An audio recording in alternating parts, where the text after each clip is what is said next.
Привет! В своем предыдущем видео я мимолетно затронул тему быстрой стрельбы, накинул склейку, где я жму на триггеры, и сказал, что для этого нужна скорость перезарядки. Это было настолько неинформативно, как если бы ты в автошколе спросил, как ездить на машине, а тебе бы ответили: ну просто садишься и едешь, чё.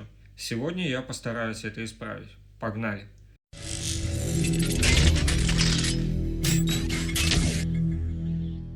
Итак, для начала разберемся, для чего это надо. Быстрая стрельба подразумевает под собой залп стрел, которые мы почти не натягиваем.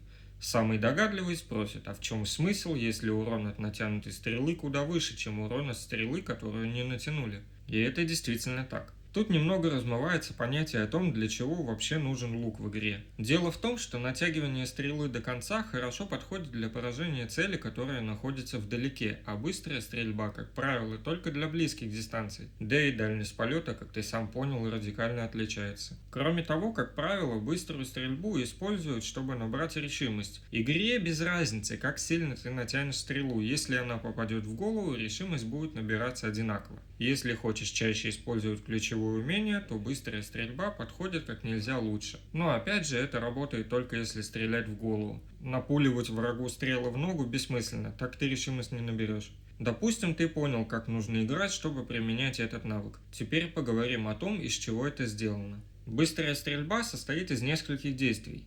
Первое – достать лук. Второе – выпустить стрелу без натяжения. Третье – убрать лук. Если со стрелой все понятно, то с луком не особо. А дело в том, что убрать лук и достать его снова гораздо быстрее, чем доставать новую стрелу с зажатым L2. Вот, сравни. Но это работает, как я уже говорил в прошлый раз, только при наличии у лука свойства скорость перезарядки. За что именно она отвечает? Она отвечает за скорость того, как быстро ты подготовишь стрелу. Чтобы было более наглядно, вот я достаю лук со скоростью перезарядки. А вот тут я достаю лук без этого свойства. Думаю, с этим мы разобрались. Как натягивать стрелу, в какой момент ее отпускать, сколько времени удерживать R2, прежде чем отпустить стрелу. Тут все очень тонко, и, возможно, я не смогу объяснить все тонкости, но я попробую. Есть два способа стрелять быстро, сейчас я вам их продемонстрирую. Первый. Достаем лук и нажимаем, не зажимаем, а именно нажимаем R2, но только в тот момент, когда стрела уже на луке. Как только стрела вылетела, убираем лук, достаем лук снова и так по кругу.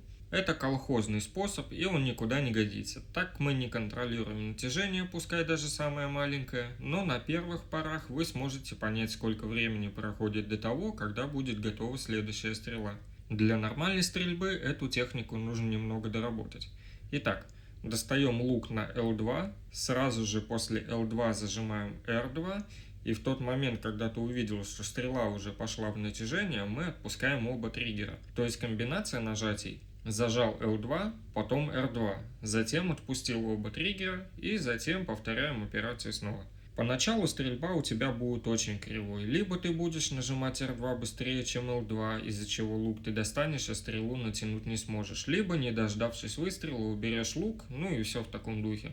Тут, как говорится, повторение мать учения. Нужно много практики, и в конечном счете все получится. Напоследок небольшой лайфхак. Я не знаю точно, с чем это связано, но если перед началом быстрой стрельбы присесть, то стрельба при правильной технике происходит даже быстрее, чем стоя. Попробуй. А у меня на этом все. Надеюсь, ты нашел что-нибудь полезное для себя. Если так, то поставь лайк этому видео и подпишись, чтобы ничего не пропустить. Пока.